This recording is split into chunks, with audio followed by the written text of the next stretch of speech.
Puss in Boots throws a party at the governor of Dalmar's mansion. Milk flows like a river, and the cat himself is singing heroic songs. He passionately dances the tango with the chicken. He's the true star of the night. But then, the governor of Dalmar storms in, demanding the arrest of Puss in Boots. Our hero grabs his sword and performs some impressive fencing tricks before setting off a magnificent firework display. But there's a problem. The noise wakes up a gigantic earth giant, who starts attacking the city. Puss, sword in hand, flies straight at the giant and strikes him in the finger. This move is called the Spanish Splinter. Enraged, the giant sends Puss flying again, but after a cup of milk, our hero is back in action. The giant tries to smash him with a bell, but the agile cat sneaks in close, saves the townspeople, knocks out the giant with the bell, and defeats the villain. The crowd rejoices. The chicken gives the cat a bouquet of flowers, but the bell falls on our hero's head. Oops. Puss in Boots wakes up in a doctor's office.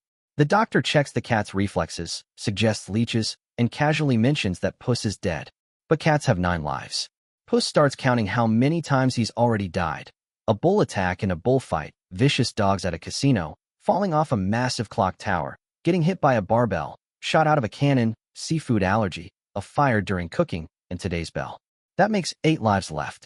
The doctor advises him to retire and stop risking his life. But of course, Puss doesn't listen and heads straight to the nearest bar to drink some milk. Night falls, the candles go out, and a new visitor enters the bar. It's a massive white wolf in a black cloak. He's a bounty hunter, and he looks like death itself. Puss in Boots starts to worry and challenges the wolf to a duel. However, the wolf proves to be too quick and clever. Puss is on the verge of defeat. His sword drops, a red drop of blood runs down his forehead, and Puss recalls his entire life. He refuses to continue the fight and runs away in shame, leaving his sword behind in the bar. Our poor cat stumbles through the forest, thinking about the doctor's advice. He buries his boots, hat, and cloak, bids farewell to his criminal career, and finds a home with an elderly cat lady.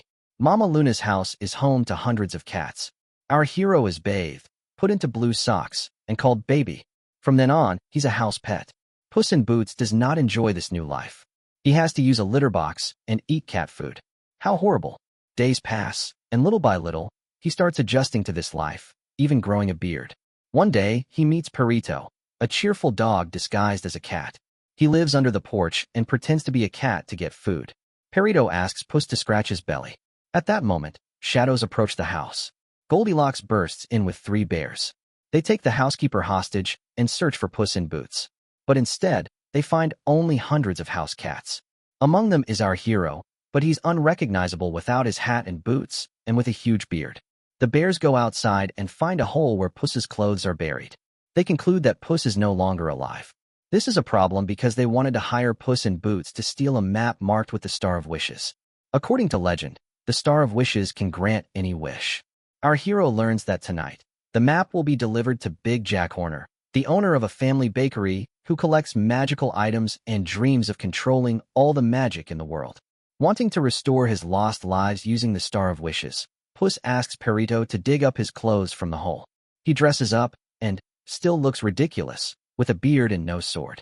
Puss in Boots storms into Big Jack's bakery to steal the map. Loyal Perito rushes after his new friend. In the bakery, Big Jack Horner receives a chest containing the map. While Jack is distracted, Puss uses his claw to unlock the chest and snatch the map. Suddenly, someone hits him hard. It's Soft Paw, another cat, and she also wants the map. Moments later, the bears and Goldilocks show up. Of course, they all want the map too. A fight breaks out over who gets to take it. Taking advantage of the chaos, Puss in Boots and Soft Paw escape on a flying carpet, taking the map with them. But Big Jack shoots them down, and a chase begins. Soft Paw grabs the map, defeats all the competitors, and with Puss in Boots, they fly out the window. They land safely in a carriage and, with Perito's help, leave the city. However, several attempts on their lives follow. But our heroes have more important things to do. They need to find out who now owns the map. Escaping from the chase, Puss throws bags of gold coins into the crowd. But among the villagers, he spots the wolf in the black cloak and is horrified. Big Jack gathers his magical items, turns a pumpkin into a carriage, grabs his magical orb, and sets off in pursuit of the thieves. Our heroes head into the dark forest, with the bears and Goldilocks on their tail. Puss in Boots and his companions arrive in a vibrant, colorful forest. He asks Softpaw for the map. He tries to use all his charm, but Softpaw is just as convincing. It's so sweet that Perito faints. Something strange happens. When the map is held by Puss in Boots or Softpaw, it shows difficult trials, mountains of suffering, and even a cave of lost souls. But when Perito holds it, the map shows beautiful gardens, rivers, and fields. Puss and Softpaw agree that Perito should carry the map. Behind them, the bears fall from the sky, and our heroes speed up. They encounter giant predatory flowers. Softpaw tries to fight them, but they keep growing bigger and bigger. Perito suggests they just smell them, and it works. Meanwhile, Big Jack catches up in his carriage and knocks them off course. But he also has to pass through the flower field, which is no easy task. The villain uses a phoenix as a flamethrower and pushes forward. Puss in Boots asks Softpaw to shave his beard, and she grabs her knife. A few minutes later, our hero looks like his old self again. He throws his cane, but Perito jumps after it and gets captured by Big Jack. The bears and Goldilocks soon arrive and demand the map. A fight begins. Puss and Softpaw rush to rescue Perito, battling Big Jack's minions along the way. Everything is going well, but amidst the chaos, Puss once again spots the wolf in the black cloak and flees in fear. This distracts Softpaw, and Goldilocks grabs the map. Terrified, Puss in Boots is chased by Perito. Our hero admits that he abandoned Softpaw on the day of their wedding, and Softpaw overhears the conversation. Later, she admits that she never showed up for the wedding either. Goldilocks and the bears find their cabin in the forest. The bears happily enter and settle down. There's honey, porridge, a favorite chair, and a fairy tale book. Goldilocks reminisces about her childhood. It seems they've all gotten stuck in the forest of nostalgia. Our heroes find the bears' cabin, sneak inside, and steal the map. Goldilocks notices this and wakes up the bears. Their home turns into a mountain of hardships. Another battle begins, and Puss and Softpaw dance the tango while defeating their opponents. They manage to escape, but Goldilocks grabs Perito, and now they must save their friend. When Puss in Boots touches the map, he's trapped in the cave of lost souls. Now Softpaw must find Perito alone while Puss searches for an escape.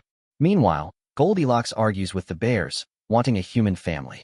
Seizing the opportunity, Softpaw rescues Perito, and the bears with Goldilocks fall into a trap. Inside the cave, Puss in Boots encounters crystal reflections of his past lives. They sing heroic songs to him, but then mock him for becoming such a coward. Suddenly, the wolf in the cloak appears and reveals that he is the embodiment of death itself. Now, he wants to take Puss's last life. Frightened, Puss in Boots runs away with the map, and Softpaw and Perito watch from afar. Puss finds the Star of Wishes and prepares to make his most cherished wish. But then Softpaw accuses him of betrayal. She throws the map and walks away in a huff. At that moment, Big Jack and the bears with Goldilocks arrive. Another fight for the map begins. It goes back and forth between Puss, Softpaw, and Goldilocks. The little bear is about to fall off the Star of Wishes, and Goldilocks throws the map to save her stepbrother. Meanwhile, Softpaw fights Big Jack and knocks him into his magical bottomless bag. Perito brings the map to Puss in Boots and admits that one life is enough for him to be happy. Moments.